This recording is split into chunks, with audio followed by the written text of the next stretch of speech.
Her strike isn't the fastest in the sweet world, but at over 20 feet per second, it does the job.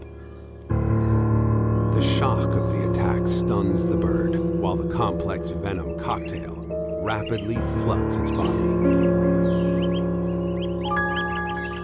As she waits for her prey to die, Velvet adjusts her fangs.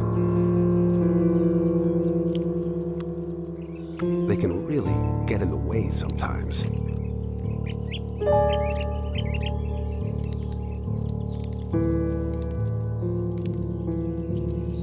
Within 10 minutes, it's all over, and lunch is ready. Eating is a specialized process. Velvet unhinges her jaw to allow her to open her mouth wide enough